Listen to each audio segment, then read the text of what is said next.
एक वचन अच्छा हम पढ़ेंगे निर्गमन 12 उसकी 5 से। लिखा, तुम्हारा मेमना निर्दोष और 1 वर्ष का नर हो, और उसे चाहे भेड़ों में से लेना चाहे बकरियों में से, और इस महीने के 14वें दिन उसे रख छोड़ना, और उस दिन गोधूली के समय इजराइली की सारी मंडली के लोग उसे बलि करें। तब वे उसके लहू में से कुछ लेकर जिन घरों में मेमने को खाएंगे उनके द्वार के दोनों अलंगों और चौखट के सिरों पर लगाए। आमीन। आज आप प्रभु भोज लेकर जाएंगे, आपकी लाइफ बिल्कुल सेम नहीं रहेगी। मैं सच कह रहा हूँ तुम्हें इस वचन को सुनने के बाद। हालेलुया।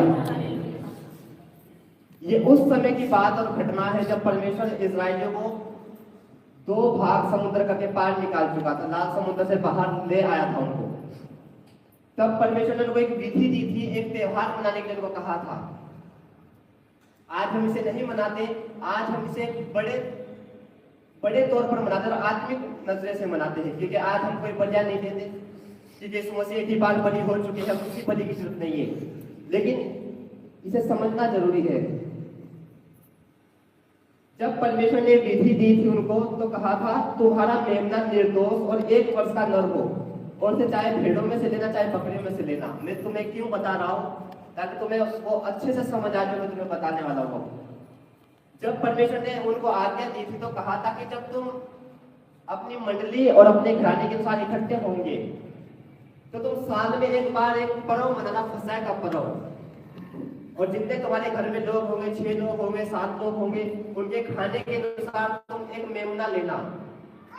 जो बछड़े का बच्चा होता था, उसने कहा बकरी के बच्चे में से लेना या बछड़े के बच्चे में से लेना। और उसकी खासियत थी कि वो 1 साल से नीचे का हो, यानी 1 साल से ऊपर का वो मेमना बछड़ा ना हो। उसको तुम लेना, मेरे भवन में लेके आना, उसको मेरे सामने बलि करना, भेंट करना, और उसके बाद अपने घराने के अनुसार उसको खा लेना।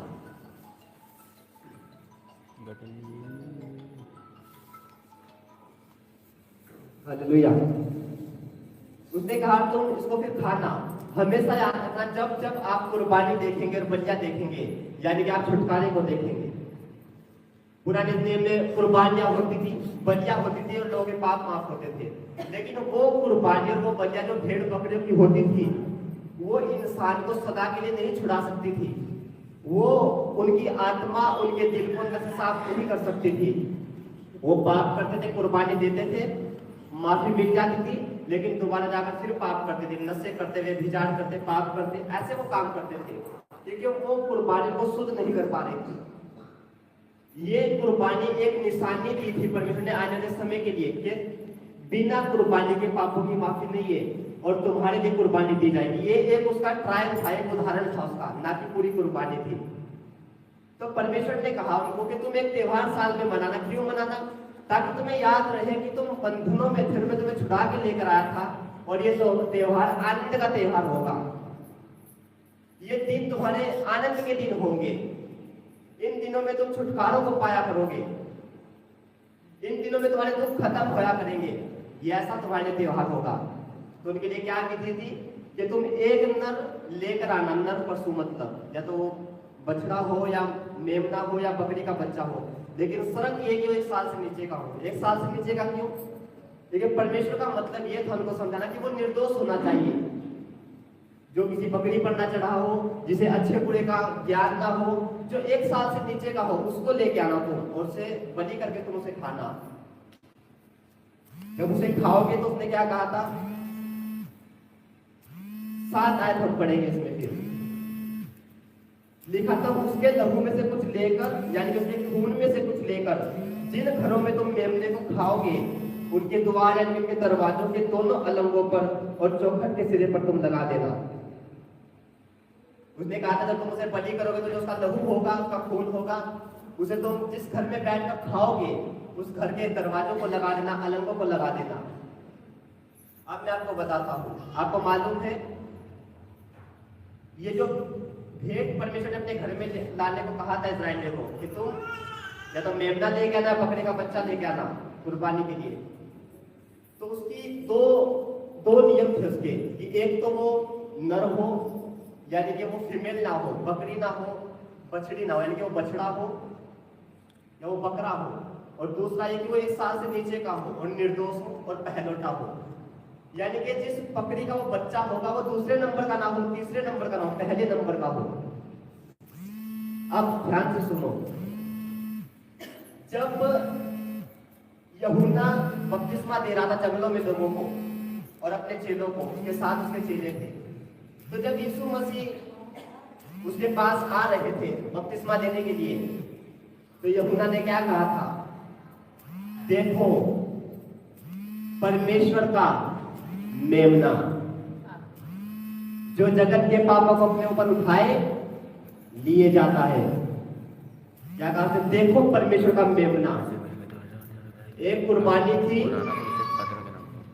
जो भेड़ बकरियों का मेमना इजरायली लेकर जाते थे कुर्बान करने के लिए, लेकिन वो बलि ने सदा के लिए नहीं छुड़ा पा रही थी। और एक कुर्बानी थी यीशु मसीह की। क्या कहा यूहन्ना ने इसकी गवाही देकर? देखो परमेश्वर का मेमना जो परमेश्वर से पैदा हुआ है, जो परमेश्वर का बेटा है। और आपको अगर आपको समझ आ जाए ना, जब आप प्रभु के साथ बैठते हैं, आपको मालूम है यीशु मसीह अपनी माता का पहलौठा था। मालूम है आपको? यीशु मसीह अपनी माता का पहलौठा था। वो सब भाइयों बहनों में बड़ा था, पहला बच्चा वही था अपने माँ बाप का। और इसलिए यूहन्ना ने कहा देखो जगत का मेमना। और यहोवा परमेश्वर ने पुराने नियम में क्या कहा था? जब तुम मेमना कुर्बानी के लिए लेके आओगे तो कौन हो? वो पहलौठा हो, वो निर्दोष हो, वो नर हो। और बाइबल ये कहती है अगर आप निर्दोषता की बात करते हैं यीशु मसीह के अंदर, तो जब यीशु मसीह पकड़ा चढ़ाया गया क्रूस पर, वहां के जजों ने उसका न्याय किया, सरकारों ने न्याय किया, तो बाइबल ये कहती है हाकिम और न्यायाधीश उसको ये कह रहे थे कि तुझ में कोई दोष नहीं है। जितने दोष तेरे ऊपर ये लोग लगा रहे तुझे क्रूस पर चढ़ाने के लिए, तुझ पर एक भी दोष साबित नहीं होता। अगर तू ये कह दे कि इनके दोष झूठे हैं तो कानून के अनुसार हम तुझे छोड़ देंगे। एक भी दोष उस पर साबित नहीं हुआ। हालेलुया। तब यीशु मसीह ने कहा तुझे ऊपर से दिया गया है, वरना तेरा मुझ पर कोई अधिकार नहीं होता। मैं आया ही कुर्बान होने के लिए हूं, लेकिन अगर मैं कुर्बान नहीं होऊंगा तो पापी गुनहगार छुटकारा नहीं पाएंगे, ये अनंत जीवन में प्रवेश नहीं कर सकते। ऐसा वो निर्दोष था, एक भी इसमें दोष नहीं था। लोगों ने बड़ा उस पर दोष लगाने की कोशिश की, दोष साबित नहीं कर पाए। वहां की सरकार, वहां का प्रशासन, उसके विरोधी, उसके बैरी उस पर दोष लगाते थे, पर दोष साबित नहीं कर पाए। वो निष्कलंक निकला, बिल्कुल निर्दोष निकला, बिल्कुल। हालेलुया। ये निशानी दे रहे थे परमेश्वर ने समय के लिए कि एक कुर्बानी दी जाएगी तुम लोगों के लिए, और वो कुर्बानी तुम्हें छुड़ाएगी। हालेलुया। और अगर आप एक चीज बाइबल में देखो, यीशु मसीह को क्रूस पर चढ़ाया गया था, और वहां के हाकिमों ने क्या कहा था जब यीशु मसीह को क्रूस पर चढ़ाया? कहा था इसकी हड्डियां मत तोड़ना, इसकी टांग मत तोड़ना। जबकि उस देश में ऐसा नियम था कि जब किसी को क्रूस के ऊपर चढ़ाकर मारा जाता था तो जब उसे तोड़ देते उसकी हड्डियों को तोड़ा जाता था। उसको उतार देते क्रूस पर से तो वो टाइट हो जाता मंडे का, तो उसके हाथ उसके पैर की हड्डियां तोड़ देते थे जो सैनिक उसको लेके जाते थे। पर दुनिया को ये मालूम हो कि यीशु मसीह की कुर्बानी आम कुर्बानी नहीं थी, वो लोगों की इच्छा से नहीं थी, वो पापियों की तरह नहीं थी। उसके पैदा होने से पहले परमेश्वर ने भविष्यवाणी की थी कि उसकी एक भी हड्डी तोड़ी नहीं जाएगी, और यीशु मसीह की एक भी हड्डी तोड़ी नहीं गई थी। उसे क्रूस पर से उतारा था, ऐसे ही उसको दफनाया गया था। दूसरा, जब पुराने नियम में परमेश्वर ने कहा जब तुम फसह का पशु बलि करोगे तो तुम क्या करोगे? उसे जो मतलब कि जो नगर होगा उससे बाहर जाकर तुम उसे कुर्बान क्या करना, बाहर जाना तुम। और यीशु मसीह को नगर से बाहर ले जाके गुलगुता स्थान पर, यरूशलेम से बाहर ले जाकर, उस नगर से बाहर ले जाकर उसे कुर्बानी दी गई थी क्रूस के ऊपर। यह साबित करता है कि वही असली मेमना है जगत का। वो किसी धर्म, किसी जात का नहीं, किसी एक शहर एक देश का नहीं, वो पूरे जगत का ऐसा मेमना है जिसकी कुर्बानी से तुम आजाद हुए हो। हालेलुया।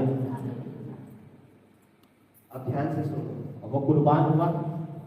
एक वचन हम पढ़ेंगे इसी पारा का 21 से 23।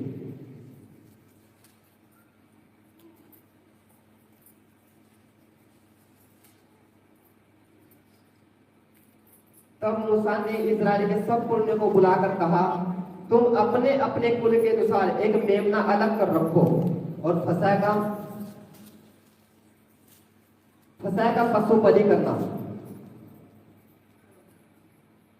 और उसका लहू जो तसले में होगा उसके जूफे का एक गुच्छा डुबोकर उसी तसले में के लहू के द्वार से चौखट के सिरे दोनों अलंगों पर कुछ लगाना, और भोर तक तुम में से कोई घर से बाहर ना निकले। अब सुनो, पशु बलि किया जाता था छुटकारे के लिए उनके।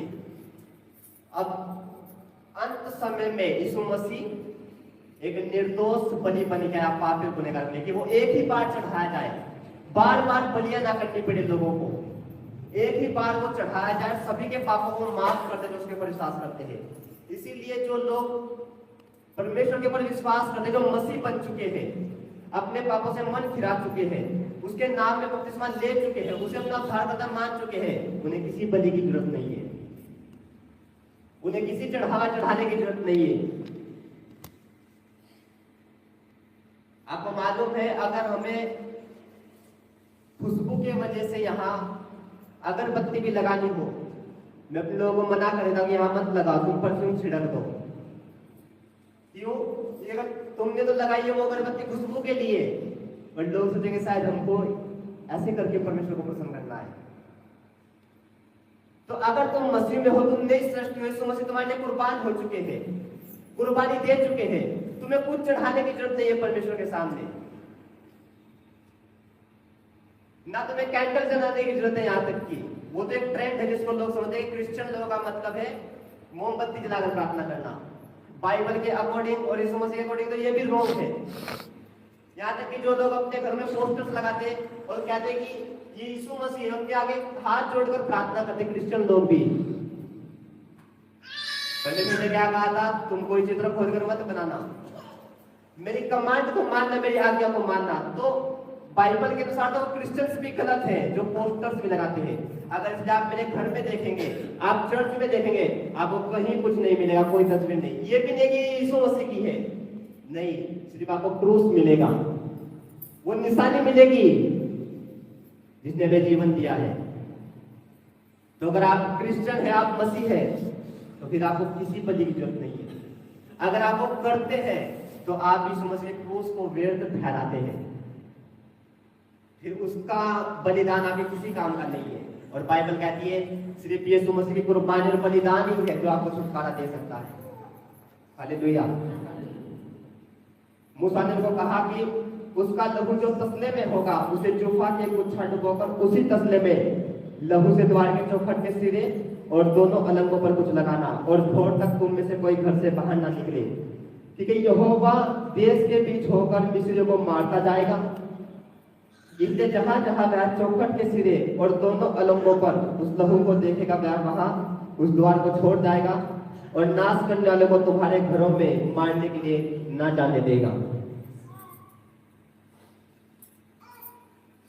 अब जब मूसा ने कहा कि जब तुम उस मेमने को बलि करोगे तो उसका लहू तुम एक तसले में ले लेना, एक जूफे में, जूफा होता था एक लंबा, एक बांस का डंडा होता था, आगे उस पर कपड़ा लपेटा हुआ होता था।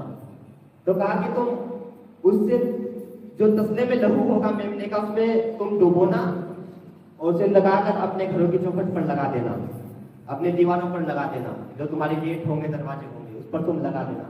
उसने कहा क्यों लगाना है और ऐसा करने से क्या होगा?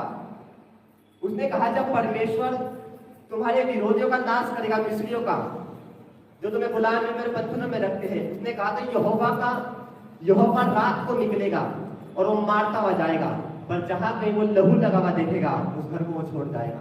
उस घर में कोई मृत्यु नहीं होगी, उस घर में कोई मौत का आत्मा नहीं आएगा जिस घर पर ये लहू लगा होगा। आज हमें इसको ध्यान से समझना है। हमें किसी भेड़ बकरे या लहू को लगाने की जरूरत नहीं है, कोई ऐसे ऐसे करके हमें ब्लड छिड़कने की घर में जरूरत नहीं है, कुछ हमें पानी कुछ छिड़कने की जरूरत नहीं है। बाइबल कहती है यीशु मसीह वो मेमना है, जो हमारे लिए कुर्बान हुआ है। अपनी शुद्धिया करने के लिए, अपने घराने की शुद्धिया करने के लिए कुछ करने की जरूरत नहीं है। यीशु के ऊपर विश्वास करने की जरूरत है। किसी का ब्लड नहीं, कोई दुनिया की दूसरी वस्तु छिड़कने की जरूरत नहीं है। उसने कहा था लहू लगा तुम लगा देना, अगर लहू लगा होगा मौत का फरिश्ता वास नहीं करेगा। और यीशु मसीह ने जब प्रभु भोज किया अपने लोगों के साथ क्या कहा, ये मेरा बदन और ये मेरा लहू है, जो उसे खाएगा और पिएगा कदापि नहीं मरेगा। हालेलुया। तो अब आप एक आत्मिक लहू लगाते हैं अपने घरों को और अपने लाइफ में। कौन सा लहू? उस भेड़ बकरे का लहू, वो वाला लहू नहीं जो वहां था।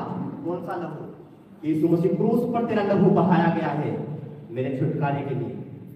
अब मैं उस लहू को लगाता हूँ अपने घराने को, उस लहू को लगाता हूँ अपने बच्चों को, उस लहू को लगाता हूँ अपने जीवन को। आज जब आप अपने लाइफ के ऊपर यीशु का लहू लगाते हैं, तो जब उजाड़ने वाली चीजें दुनिया में आती है, जब उजाड़ने वाली बीमारी आती है, महामारी आती है, तंगी आती है, शैतान अपॉइंट करता है बुरी बुरी घटनाओं को, एक्सीडेंट को, बुरी बुरी बीमारियों को, तो वचन कहता है वो उजाड़ने वाली सारे में फिरती है, पर जहां यीशु का लहू लगा होता है वहां वो नहीं आ सकती। हालेलुया। उसने कहा जहां यीशु का लहू लगा हुआ है वहां वो नहीं आ सकती।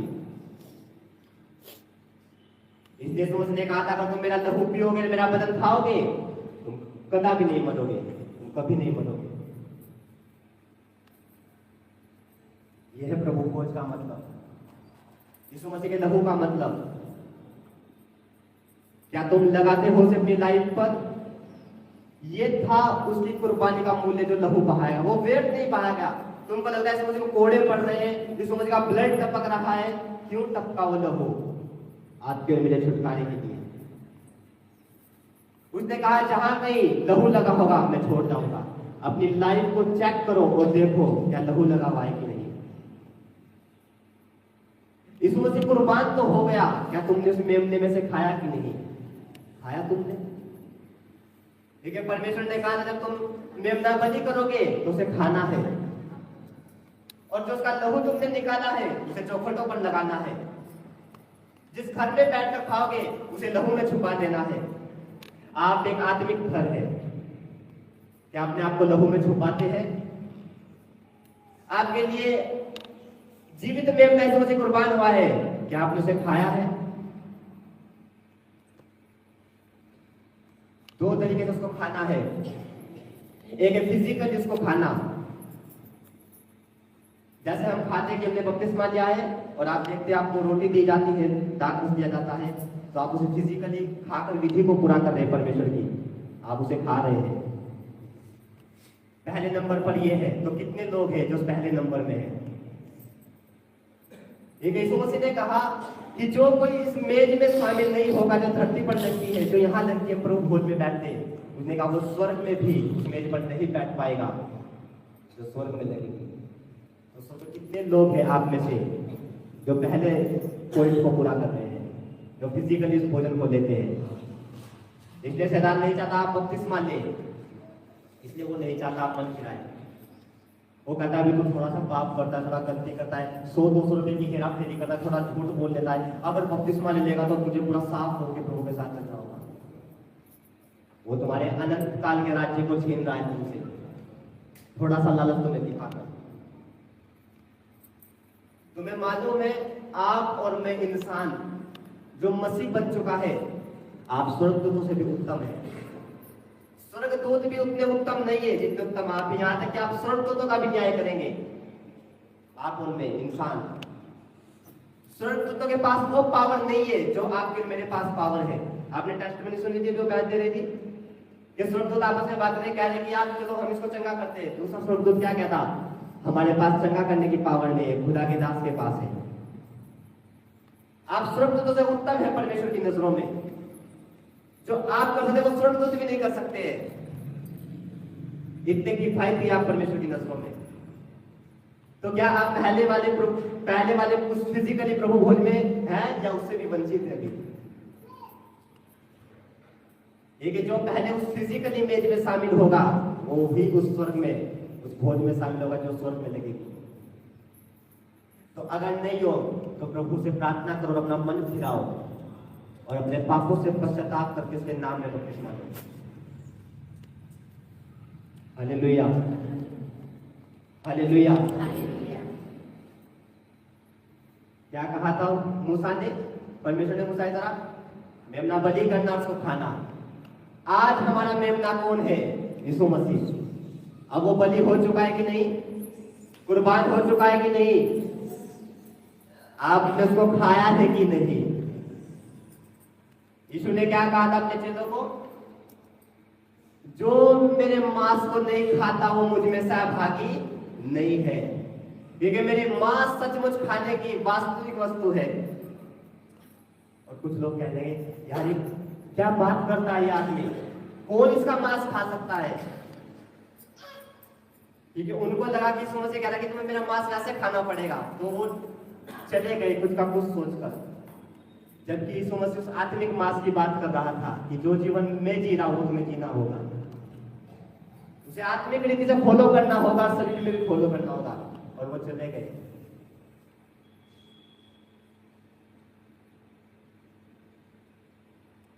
तो क्या आप उसे खा रहे हैं कि नहीं? एक यीशु मसीह ने कहा था, जो उसे खाएगा वो मेरे साथ सहभागी होगा। जो उसे खाएगा वो मेरे साथ सहभागी होगा। आप देखो, आप उसे फिजिकली खा रहे हैं कि नहीं खा रहे हैं? आप उसे खा रहे हैं कि नहीं? देखिए, खाने की विधि आपको पता है कौन से खा सकता है, कौन नहीं खा सकता है। दूसरा, अगर तुम उसे खा रहे हो, उसने कहा था उसे खाना है, वो आते आत्मिक पे पहला तुमने फिजिकली काम पूरा कर दिया कि चलो हम प्रभु में आ गए हैं, बपतिस्मा ले जाए, प्रभु भोजन खाते हैं। अब उसने कहा था कि जहां कहीं लहू लगा होगा मैं छोड़ जाऊंगा, मौत का फरिश्ता बात नहीं करेगा। आप अपनी स्पिरिट में, अपने आत्मा में देखो, क्या यीशु का लहू लगा हुआ है कि नहीं? क्या तुमने यीशु का लहू लगाया है कि नहीं?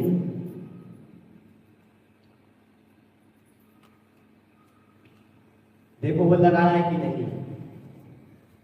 कितने लोग यहाँ मौजूद हैं जो आज प्रभु भोज लेंगे? यहाँ पर कितने लोग मौजूद हैं? ओके, अब हम दूसरे पॉइंट पर आते हैं और एक वचन खोलेंगे, 1 कुरिन्थियों